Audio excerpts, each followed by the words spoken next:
has been a thrilling experience that a small seed of class 1 child with the tribal children helped me to conceptualize the education, language in education that really saves the fate of the nation. The experience of the child, the experience which he has got from the nature, society, and culture contributes to shaping the education through the personality development. Even the tribal affairs department, education departments are also promoting tribal folk tales and tribal songs, all these things in the form of pedagogy.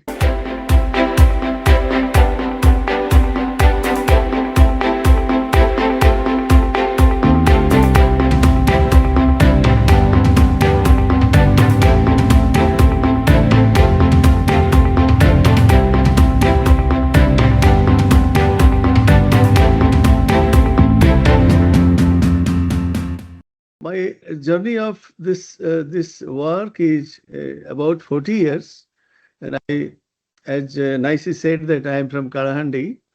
That is a very tribal populated district, and from there my journey over last this 7 decades, beginning from my childhood till now, has been a thrilling experience that a small seed of class 1 child with the tribal children helped me to conceptualize the education, language in education that really saves the fate of the nation. And therefore, what are those what are those things that this cultural and linguistic diversity in India really is contributing to education? It is still a marriage because of the colonialism, the kind of colonial mindset in our Indian system till today prevails in all our walks of life. That really is a dream that has not been imagined by our forefathers and the nation makers. So my point here is to speak on use of culture and folklore in primary education. It means most of the educationists in the world used to say that the experience of the child, the experience which he has got from the nature, society, and culture contributes to shaping the education through the personality development. But our state curriculum, which is completely swayed away with the colonial mindset, has never been included the orality of this country. Primarily, India is a oral society. Most of the scriptures that was written in this country was oral, and then it became written. Shruti and Smriti. Shruti means listening, and Smriti means memory.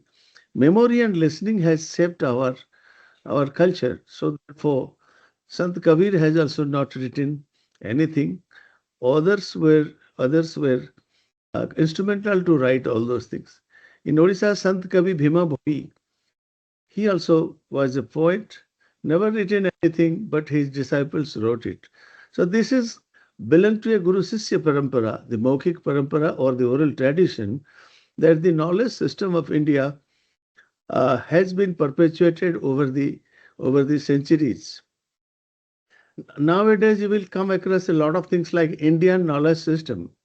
Most of the universities and colleges are now organizing seminars on Indian knowledge system. But in those Indian knowledge system, there are multi layers of Indian knowledge system. That is Sishtachar, Kulachar, Desachar, Kulachar, and Lokachar.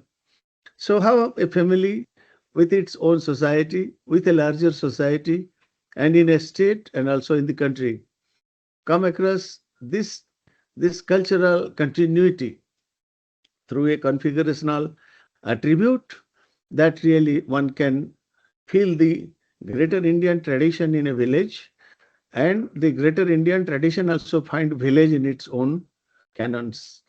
There is the beauty, but the division of orality and literacy in this country has made some people educated literate, and but some people leaving behind some people illiterate, and it was assumed by the literate people that this knowledge, whatever is written is knowledge, and whatever is not written, that is not knowledge. And that kind of this dichotomy or the oppositions has really created an artificial barrier in between universities and multiversities. The country is multiversity, but we have, maybe you have many universities, but those universities, how they are really contributing to the society, to the multiversity, is a big question mark. Even though we have covered 80 years of our independence, and then 80 years of this national curriculum framework. So gradually we are able to understand that we are at the crossroad, whether we are west or east. And there should be a coordination between the west and the east. All good things of the east and west can make very good things, but we are somehow, our higher academia has really forgotten our Indian tribal system. The people, those are Dalits, those are women, and those are the Pratyanta Desha. That means in the margin area, the Simant Desha. In those areas, they really are deprived of many opportunities, even though they live with their own knowledge and culture and oral tradition every day. So here, one question came to our mind, that when a um, school curriculum is developed in a statewide, and ignoring the cultural and multilingual diversity and multicultural diversity of the state, then there is a threat of a gap between the experiential knowledge the children really get and also the school knowledge. School knowledge has to be embedded with the experiential knowledge, and the children's prior experience of their nature, culture, society, and values should be reflected in their school curriculum, so that they will have a continuity of knowledge, continuity of learning uh, in the classroom, and they will understand their own socio-cultural and natural environment, and they will adapt it to their social environment, natural environment, and grow up to be a citizen of India. So, how to use all these knowledges in the classroom is a big question. People who used to be in the domain of curriculum designing, teachers training, and teaching practice are, are exclusively use the written text. Either it is written by the Western world or by the Indian educationist. Uh, there is a gap. In that gap, you will find many seers and many knowledgeable persons of this country, like Rabindranath Tagore, Mahatma Gandhi, and you can take a lot of saints in this country. Each state, there are revolutionary saints. Those saints have really foreseen the world before the system able to understand that. And those seers and those poets are the safeguarder of values and morals of the society. And those things are found mostly in oral tradition. Even the folk tales and songs, in the riddles and the proverbs, that is called folklore in our academia, are abundantly found in this country. But those oral tradition that is contributory to the collective memory of the children and the signifier of the cultural identity of the community, or somehow it is ignored in this educational system. In 1985, 86, there was a national curriculum framework. There was 1920-22. In between, there is a national curriculum framework of 2005. 2005 national curriculum framework has democratically provided multilingual and multicultural education. And after that, after 20 years now, when this national curriculum framework came up, there is a strong commitment for multilingual and multicultural education. But where are the problems? The problems is called Swadeshi colonialism. That means our people, those who are following the national wisdom and curriculum at the school and college level, have not been able to explore the Indian knowledge that is embedded in our cultural practices, in our oral tradition, and the likes and dislikes of the children that is already in their everyday life. Those things should come to the school curriculum. Consider there are hundreds and thousands and millions of stories and songs among the old senior people, both male and female, and they are the storytellers of the country. In their villages, they used to speak storytelling, and in different parts of time, maybe it is afternoon or in the after meal, after the dinner, they used to sit together in many occasions and listen to their parents. That is the continuity of tradition. The authority of traditions are the singers, are the storytellers, are the myth makers, and the epic singers, and some religious saints. All those saints have really given given a long term um, help and support to restore the values of the society. So these songs and the tales are the best things. The play and the music, all these are the things that the children like very much. And if these things really used to come to the classroom, then we'll find that the stories are universal, the languages could be different. It is told that the Indian culture is one manifested in many languages. And here, because of the diversities of languages, we consider that language is a barrier. But language has never been a barrier. One language is not enemy to the others. There are a continuity of translanguaging or using multiple languages by a person to communicate his feeling or feelings. So, in that way, if a culture is one and if the values are one in India, then the languages spoken by the different people does not create any disturbance between the cultural connectivity of the people. One same story, Gita Govinda, is found in Kerala, Karnataka, Maharashtra, Gujarat, and Odisha and Bengal. But the Gita Govinda story is known to everybody in different languages. That is the beauty of Indian culture. Coming to the locality of the children, there are many subcultural systems in this country where very small villages are there, inaccessible areas are there. And most of the 12% tribals of this country live in the lap of nature, and their culture is shaped by nature. Their society is shaped by nature, their economic life, their political life, their worldview, their thinking. Everything is determined by the forest, rivers, and mountains. And those are considered to be the treasure house of the tribal people. They don't have a banking system of depositing money, but they believe that their mountain and forest are the depository of their property. Whenever they want some firewood or some kind of food, they go to the forest and collect it. Just imagine the value system and the worldview they really maintain without destroying the forest. But those things are changing, and if you want to know what are the intrinsic relationship between the nature and human and society, then you have to peep into the cultural practices, everyday life of the many marginalized people of India who really survive happily without without any external support. And they were self-sufficient, which really stimulated Mahatma Gandhi to think about the Gram Swaraj. But now Gram Swaraj concept is in our pen and paper. But how a village can become a self-sufficient with its own solidarity without any kind of disturbances, that is missing. In spite of that, our traditional villages of India, as M.N.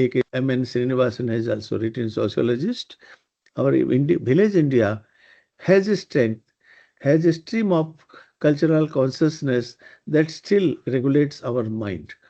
So we have, in order to mitigate those gap of orality and literacy. All oral traditions are not bad, or all written traditions are also not good. There is a blend. Both the things are there in everyone. A written tradition also can do a lot of damage if it is not written properly, proper values and morals.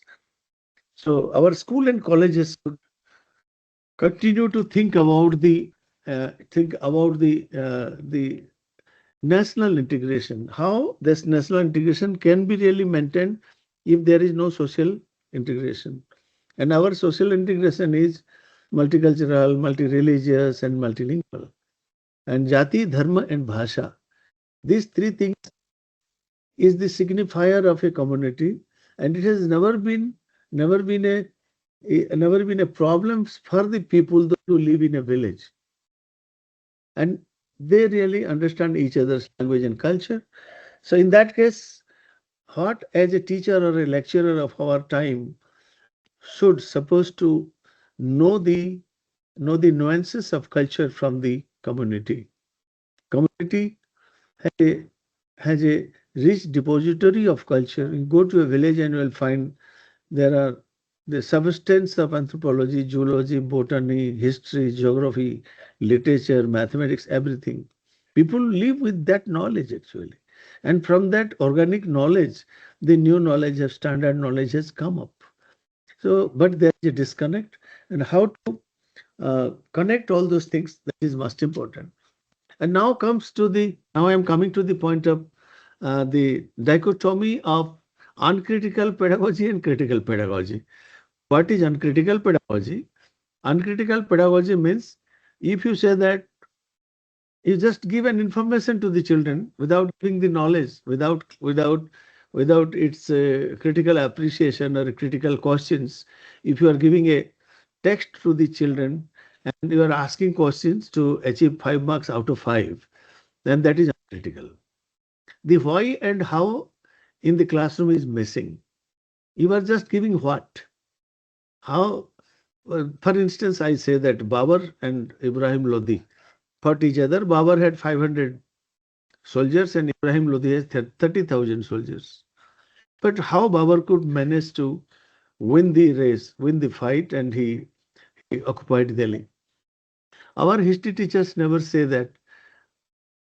They tell the children that whatever I have said, you just have to memorize it and answer it. 4 questions. Who fought with whom, when, which time, and what is the result? If you can answer this, there is no critical questions that a student can ask that, sir, if Babar had 500 soldiers and Ibrahim Lodi had 30,000, then how Babar won the race? How Babar won the fight, won the war? The teacher is very uncritical and he says that you cannot ask me this question. Whatever that is written in this book, I just follow it. This is uncritical.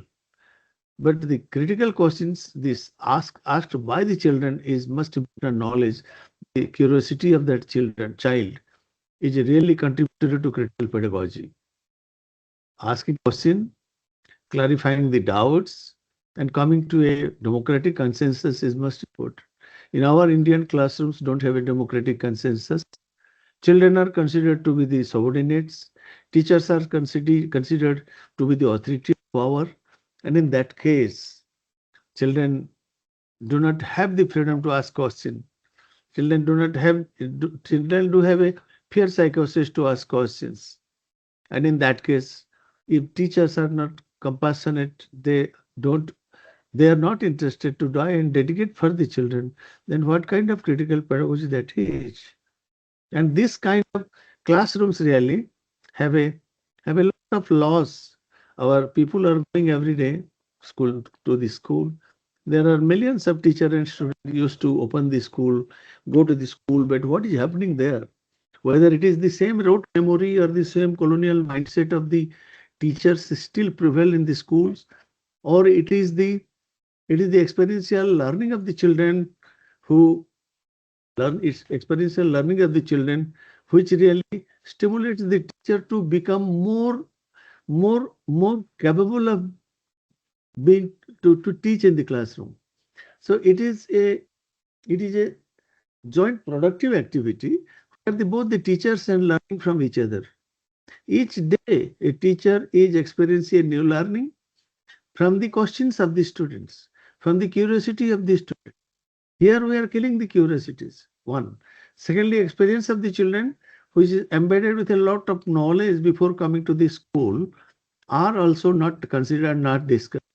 If there is a mango tree is discussed, only a mango tree is discussed from the picture, not from the experience of the children, how the children have climbed mango tree and it mango. So everywhere the experiential knowledge is missing and rote memory is prevailing. And most of the modern schools also, even English medium schools also, you will find the same rote memory without critical thinking. So how our Indian gurus, Indian teachers across the ages have become more critical about the social evils, and they have tried for the social justices. So there is a thread of consciousness in our Indian knowledge system that really has always safeguarded the interest and the values of the country. Now, where is that values are available? Those values are available in our folk tales and myths and symbols and proverbs and songs. Those really are highly helpful for the uh, students, either from the university or from the class 1 children. So, more particularly from class 1 to 5, children are plastic minded, they are highly imaginary, they are highly creative, they are they are very curious about knowing a lot of things, and which is subdued with the authority of the teachers. So somewhere these nuances are missing from the classroom, where where the students are also dissatisfied and teachers are satisfied with their own existing established knowledge. Teachers' knowledge should also enhance, like the teachers wish that the children's knowledge should also enhance. So here my point is that till today, many state governments of this country have not used community knowledge or the folklore or the local history, social history, uh, or the social values in the school system. Only there are some kinds of some kings and some saints are there, some freedom fighters are there, and some kind of innovations and some by the symbolic places where there are some temples or mosque or something that is given. And now we consider that these are the signifier of our national identity or regional identity or the state identity that really contributes to our personality of the children. That's not enough. The children, the soul of the Indian knowledge rests in the village. And in the village is the creator of knowledge. Every day people create knowledge.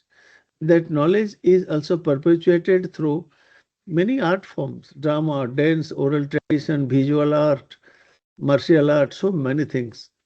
And all those really contribute to the cultural continuity, cultural promotion, and its self-identity. So in national curriculum framework from class 1 to 5, after 2005, I found that in the Indian education system, Indian educational curriculum, and the national policies, there is a strong urge for the promotion of promotion of experiential learning of the children. Folklore as a means of folklore as a means of construction of knowledge, and also a mode of thought, and a bearer of communication, has a strong sense of safeguarding Indian knowledge in many localities. So in that case, India is one, but at the same time, India is survive with the villagers, with the practice of the village. So this village, the knowledge of the village is important to understand by the teachers.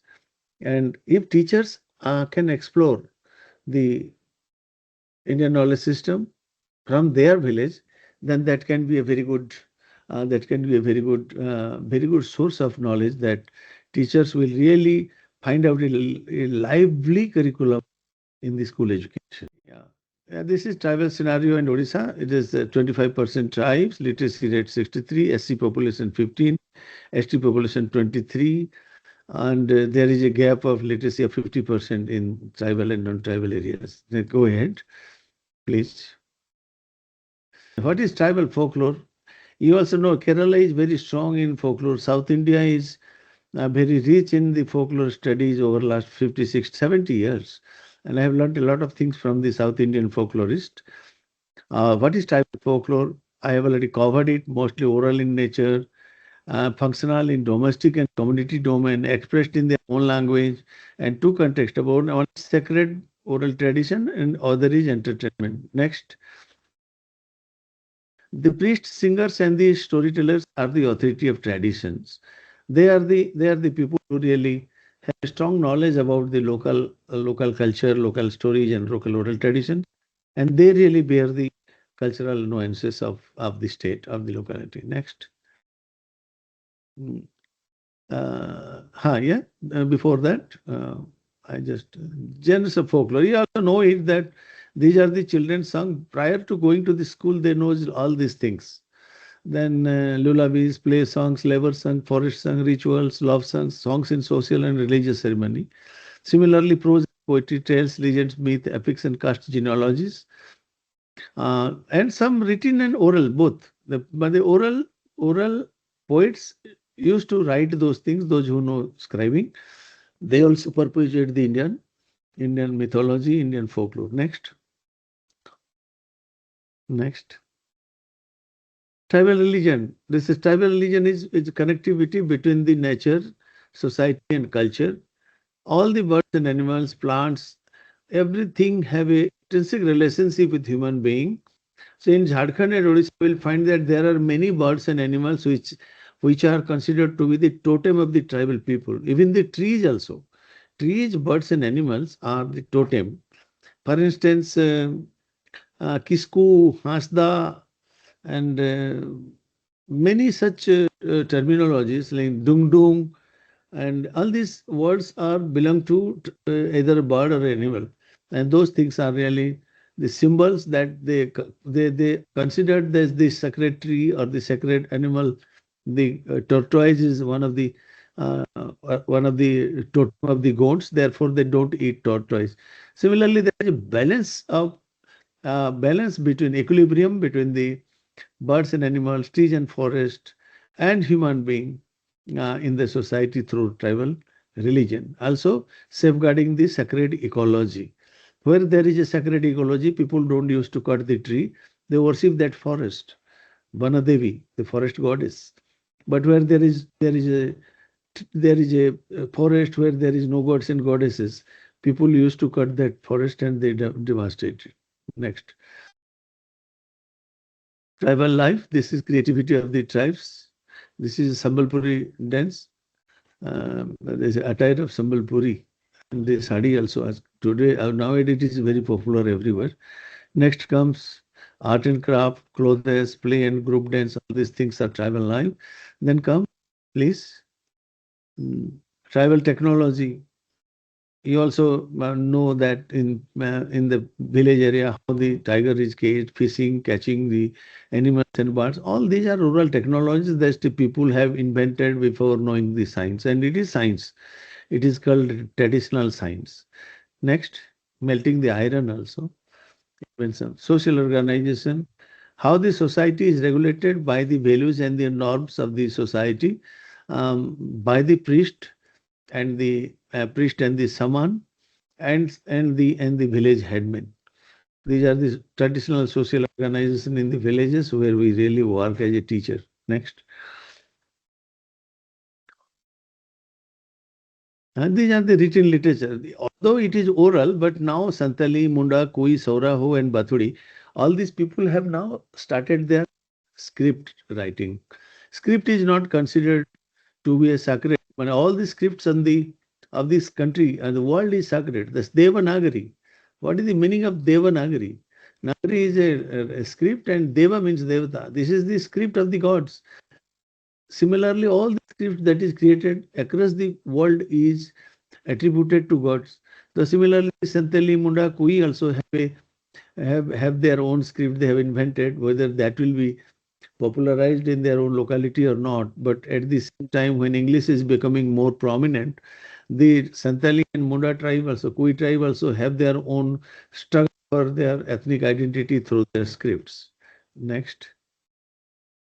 Folklore is experiential education. It is rooted in social justice, therefore, it is created by those who are marginalized. It believes in humanization reflected in folk tales, ethics, and morals. You will find that the person who does crime is always penalized, and the person who has done good things has been blessed by the society and God. Next. Consider out of 600 crores of world population, half of them are illiterates and half of them are non-literates. Is it not true that the literates are unknown about the complete truth of human knowledge? We all, as educated person, we are not very sure about the knowledges that is practiced by the half of the population. So our knowledge is incomplete without them. Next. Role of folklore in post-colonial Indian education. Current education represents the colonial Western model. Those who are educated in the system are also victim of Swadeshi colonialism.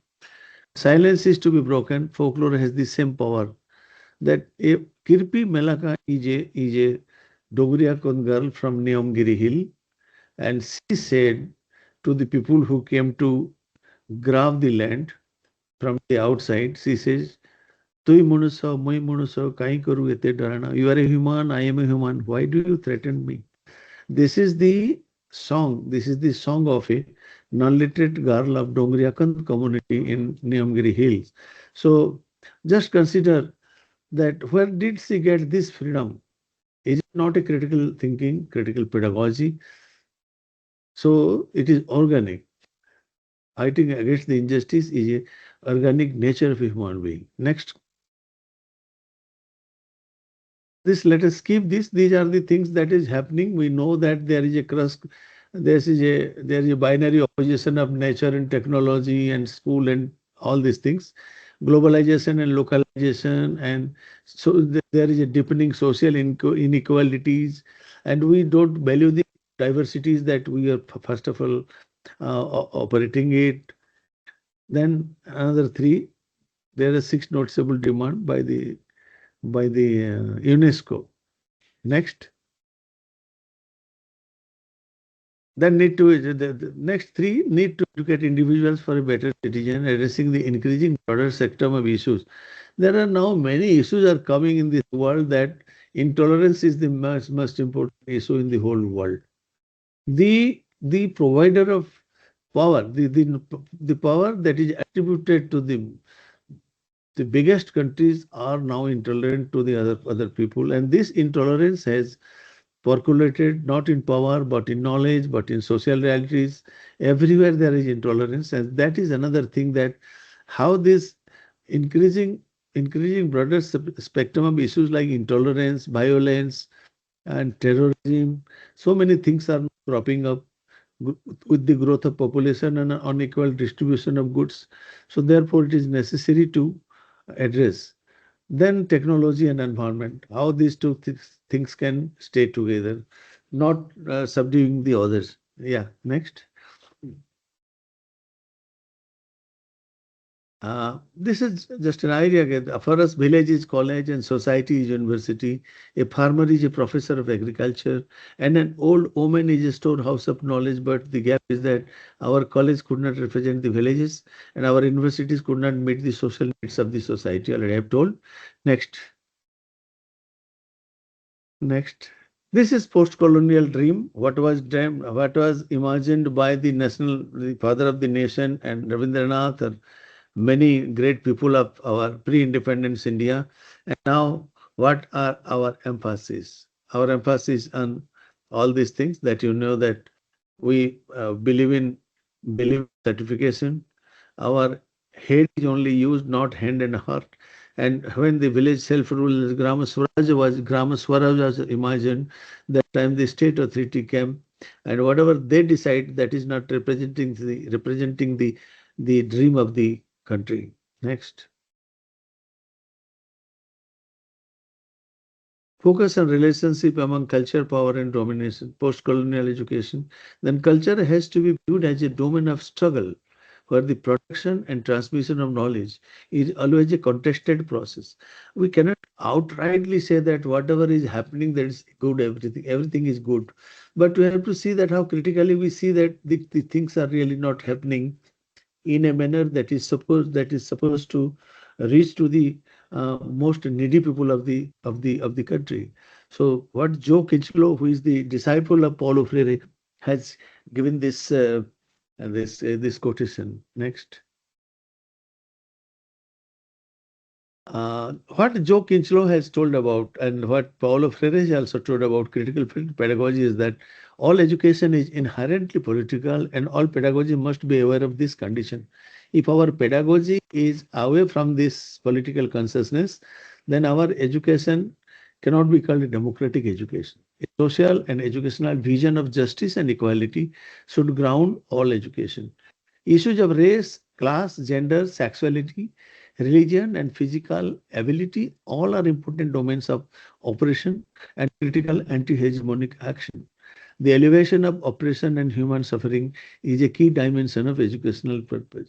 I was talking to Sasi Kumarji, how the Kerala national curriculum has given a very practical curriculum, state curriculum that really will be helpful for the most marginalized people, those who are not able to read and write. But Kerala is a highly educated place. But in order to get social justice, when they go to the court and offices, how they will deal with the officers, how they deal with the officers, that is also in the course curriculum class 3 to 4.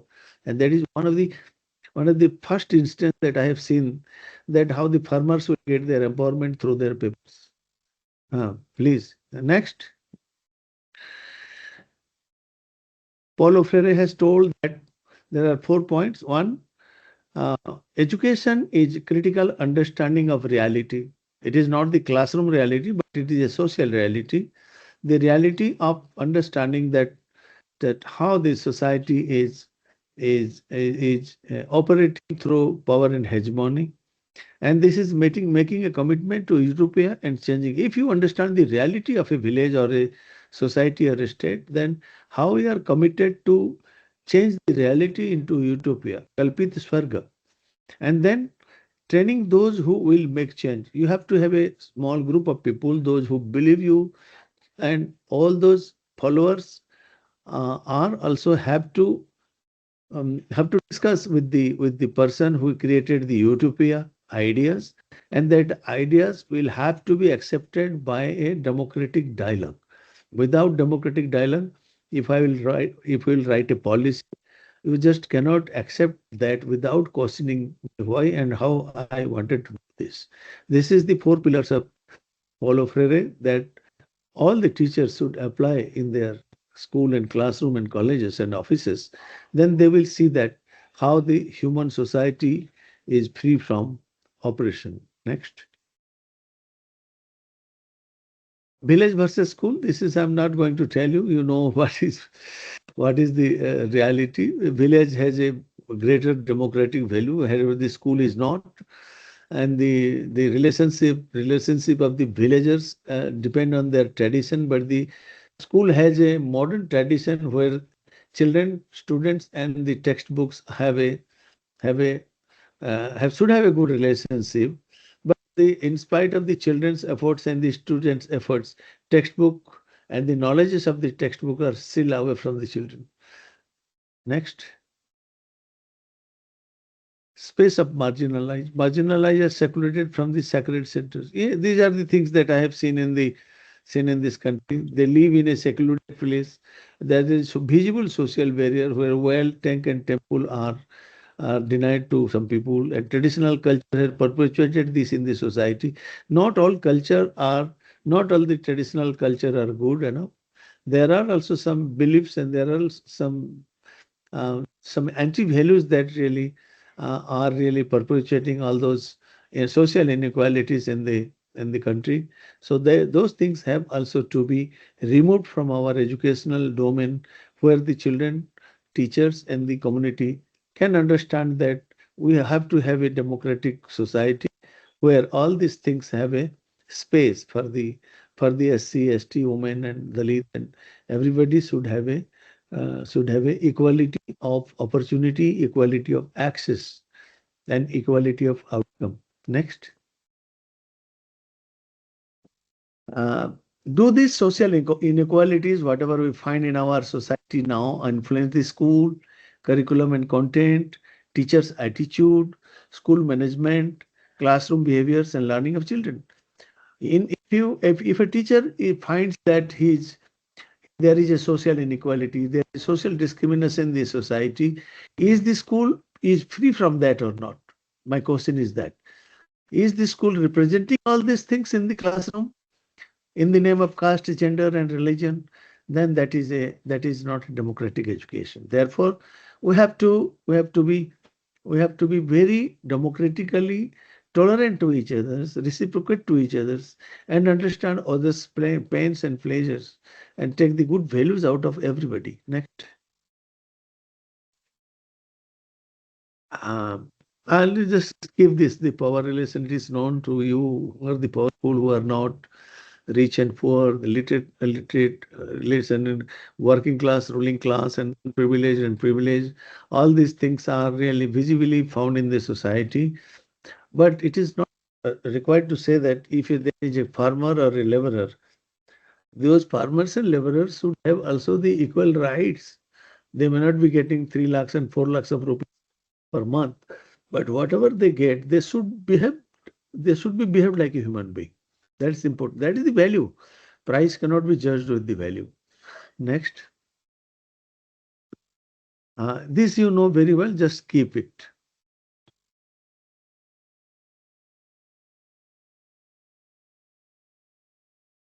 Yeah, this also I have already told, but teacher says the authority of, on the chair and the children are in the culture of silence.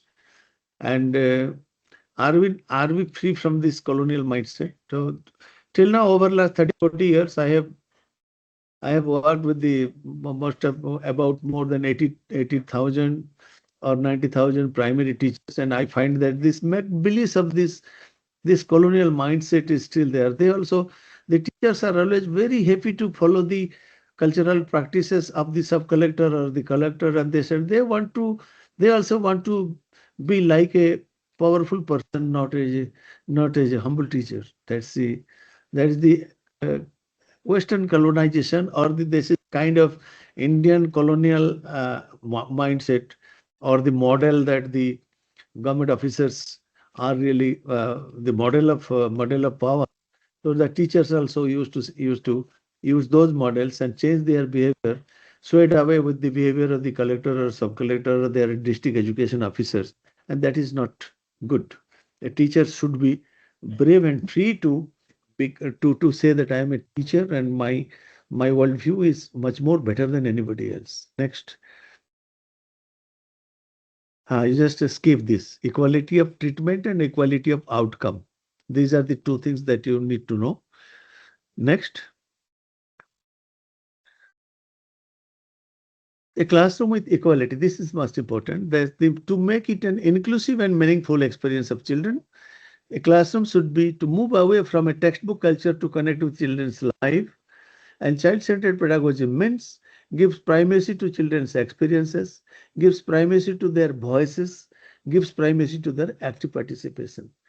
Neither of the three things are really applied in the classroom because of the teacher said that this is the holy book that is given to me to teach the children from class 1 to 5 or matriculation, and with this book only the students will have their emancipation, and that is the fallacies. That is the big problem in our system, that we fail to convince the mindset of the teachers and transform them into a critical pedagogist. Next. Providing a physical access does not mean equal access. Children are coming to the classroom. That is well and good. But this physical access has to be substantiated with intellectual access. We don't consider that how rich human values are are attributed to the Adivasis. That is not discussed. Dignity of labor of workers are not respected. Contribution of Muslims in this shaping of Indian culture is ignored. Tolerance of women and girls are also ignored. Services of Christians are also misunderstood.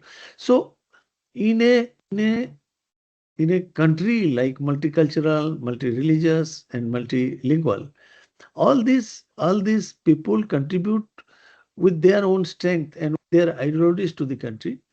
We cannot just give example that these things are happening with a particular caste or group, but we have to see that we have to see the positive side of all these caste and creed and gender, and say that how democratically they are contributing to the country. Next,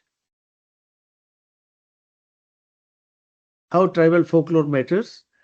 uh, there is no such knowledge that the tribal folklore or the folklore of this country is not capturing the good and bad of this country. They really are able to understand the democratic spirit and values, and they really understand what is good and bad. They also understand the kind of rules and administration, the practices that is going on every day, the goods and bads of the governance, everything the people really know, but their voices are not reaching anywhere. That is different thing.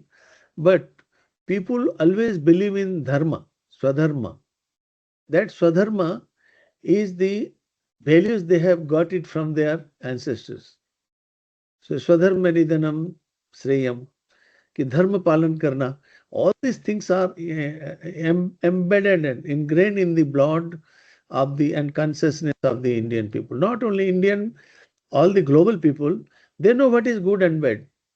So this tribal folklore really captures the idea of liberty, idea of freedom, and many saints of India, like Subramaniam, or you can say this Tamil poet, and here in Sant Kabir and Sant Raidas, Tukaram, whoever you say in 15th century, 16th century, whatever the saint people have come and they have said till today, that is important. That is still have a relevance of social transformation. Next. Bas, this much I see, and no other slides. And tell me how much time I have taken.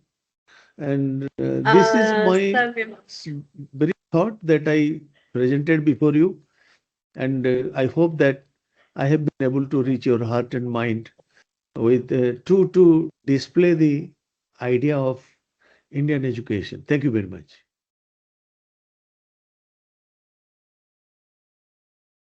Question is from Nityananda Pradhan.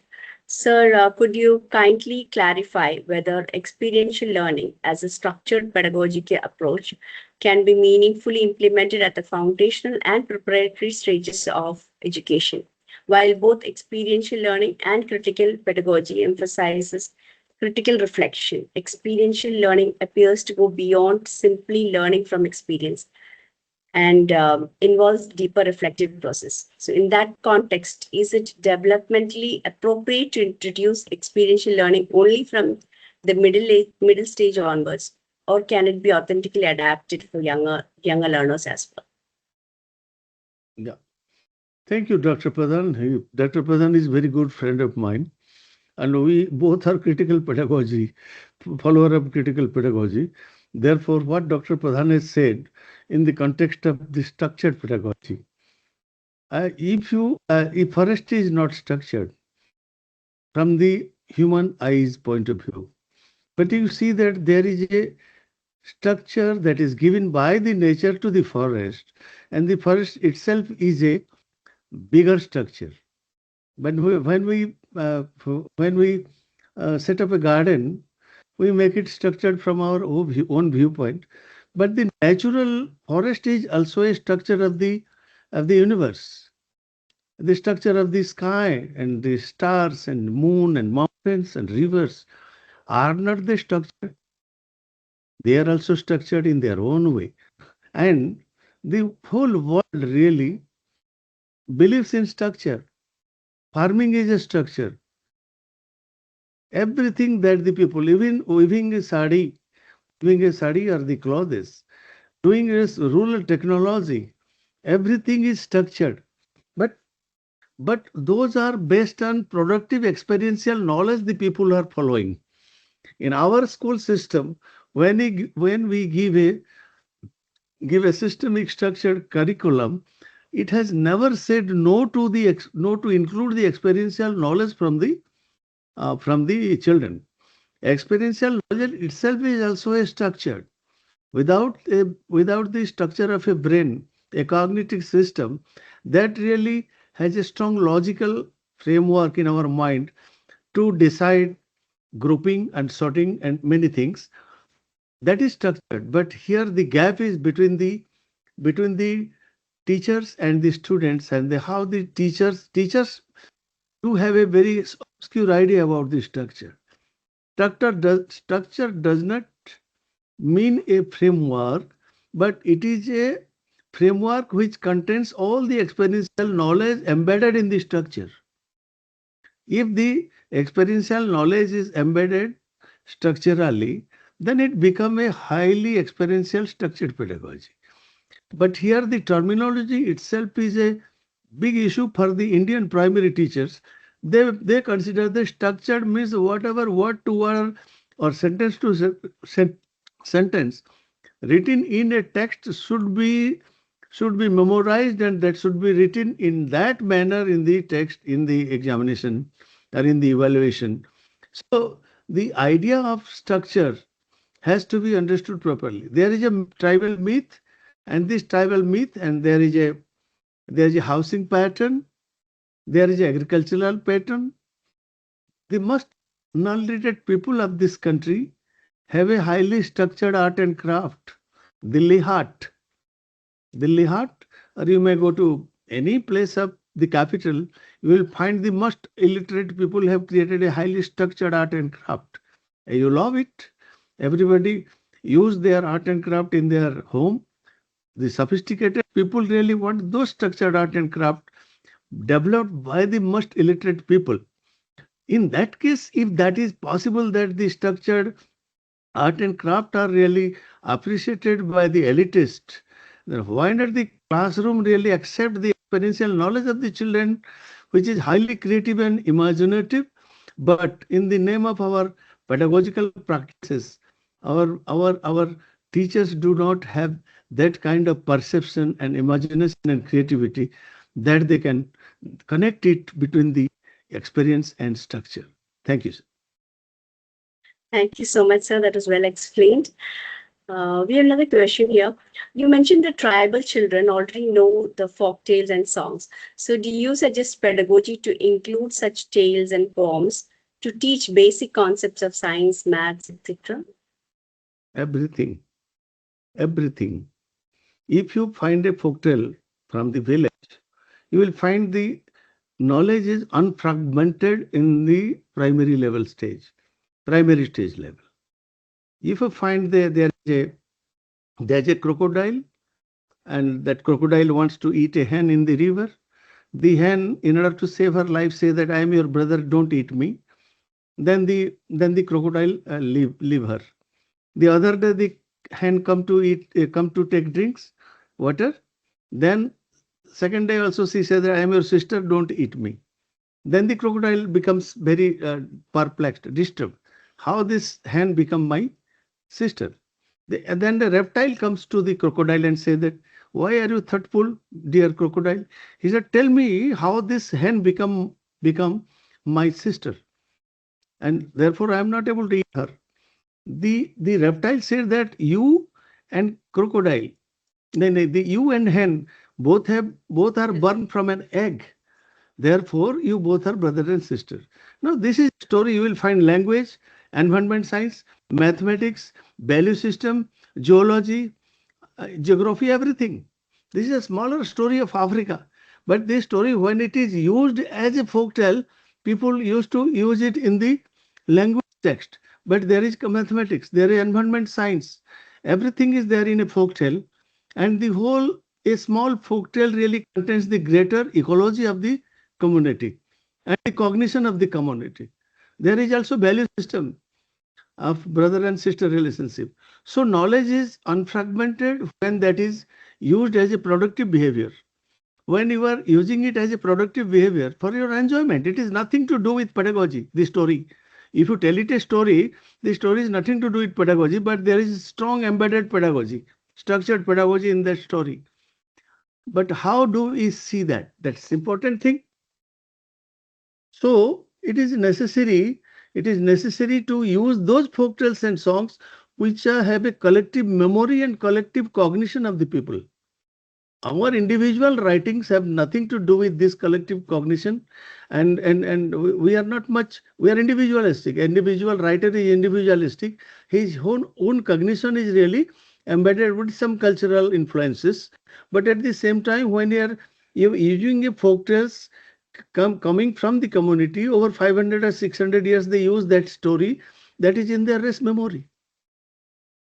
That is the beauty of folk tales, that the beginning from Socrates to Hitopadesa and all till today, these folk tales are really the real creation for the children. Thank you. Thank you so much, sir, for that.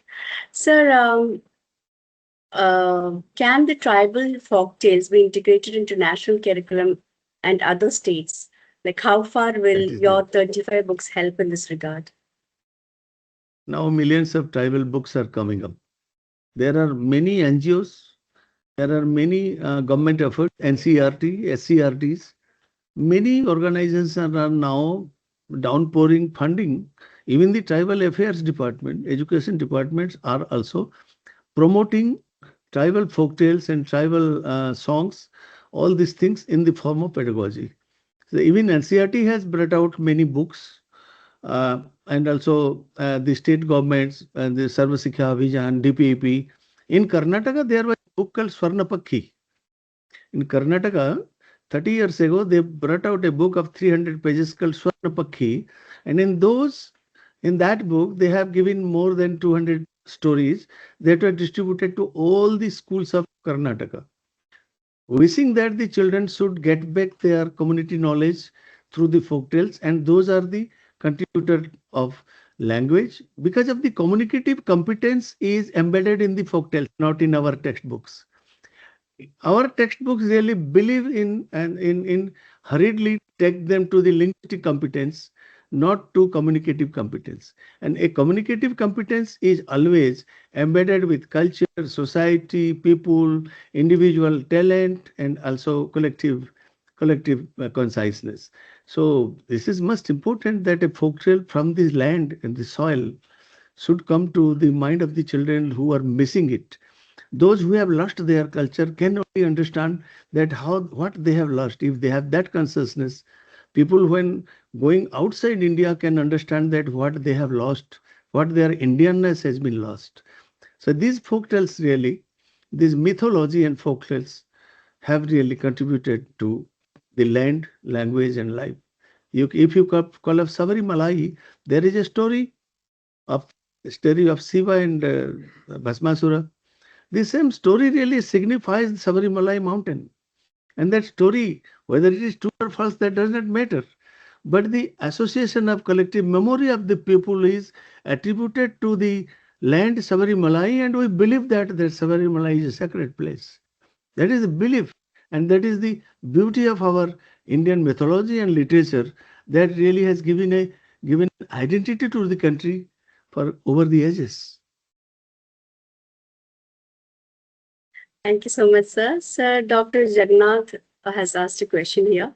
Dear sir, Yeah. for cultural responsive pedagogy, is the pre and in-service teacher are prepared for? Lot of diversification in our classroom can the teachers apply CRP, further language and written scripts in tribal language is yet another challenge. What is your structural view on it? My point is that how our pedagogy, how our school has been able to accommodate all the children of village. The idea is that if a, if a child of the children of diverse culture and language are coming to a school, the school should accommodate itself with the children. Now the children are accommodating with the school curriculum. But that means our curriculum should be so lucid, so accommodative, so inclusive that all the children, irrespective of their language and culture, should find the spirit of multiculturalism and multilingualism. There should not be a hegemony of one language or the one culture over the others, but the mutual understanding, mutual reciprocity of culture between the tribes and the non-tribes can really bring a national integration in this country. Therefore, schools should be ready to accept the experience of the children, knowledge and language of the children, and the culture of the children, to which the people from mainstream culture can understand the tribal people's value and morals. At the same time, the tribal children will also understand the values and morals of the state curriculum. Thank you so much, sir. Yeah. We'll take up one last question. Yeah. How can heart, hands be strengthened in learners rather than head alone? What suggestions you have for educators and policymakers? Question again, please just repeat the question. Yes, Heart and sir. hand. Yeah, how can heart, hands be strengthened in learners rather than the head alone? What suggestions you have for educators and policymakers? I have one very good suggestion, that people who wants that should go to Anand Niketan of Varda Gandhi Ashram School. There are some crazy engineers and doctors and highly educated persons. About 10 people have now reopened the Anand Niketan school, and children from the affluent family are now joining there to connect heart, head, and hand. So it is a fascinating place where 400 students are studying there, and it was closed for 17 years. And after that, again, it was started. And now see those schools, that how the highly educated people living their engineering and higher education and high salary job are now seeking that heart and hand and head in Anand Niketan. There are many such schools in this country where even if you call Rishi, that also is a very good school. So you have also a Gloria school in Kerala, I think, the ecological center of Kerala, like in many such places where the unification of nature, society, human cognition, and culture and rashtra, all things are embedded together in those kind of schools. Numbers are very small because of our westernized model of schooling. Now the another threat is our corporatization of childhood. All these things are really somehow denigrating our Indian culture, Indian system of education. We have forgotten what Gandhi and Rabindranath has told, or Subramaniam has told, and we are now very much embedded with the Western model of education. And the government of India is highly aspiring for the Indian knowledge system, Indian way of education, Indian way of thinking. But all these things are not possible because of our Swadeshi colonialism. Including me, I am also Western educated knowledge. I am not going to any Western country to learn there, but the curriculum has come to my village. And from there, when I started my learning from beginning from my childhood to higher education, I have been taught about the about the Western paradigm of knowledge, not Indian paradigm of knowledge. So Indian paradigm has to come through a collective national efforts that the NCF NEP 2020 has aspired for. But it is too difficult to aspire where now in this country, when 40% private schools are cropping up, English language has become the savior of all the people, irrespective they know or not know. The parents do not know English, but still they are interested in English education, and they are a make beliefs that English can save everybody's life. If that is there, this binary oppositions of understanding Indian education system is persist there, then I'm afraid that how this will be a reality in over a period of time. But we should hope up for that. We should hope for that, that this beginning from Ananda Niketan till now, whatever the schools are now experimenting for experiential nature school or the school with community linkages, all these things are the Indian way of thinking education. But a time will come when people will, even Gijubhai Badeka, many people, Gandhi, Rabindranath has sort of written about education. Sri Ravinda has written about all those things are not very prominent in our education system. Rather, John Dewey or many other great people of great educationists of this world have really come to us, but we have forgotten our educationists from our country. Sometimes I personally feel it is not a universal statement, but sometimes I personally feel that why Rabindranath Tagore wrote about education. He is a poet, but he also imagined of that. Jiddu Krishnamurti. Many people of this country have imagined. Vivekanand. So many people have written it.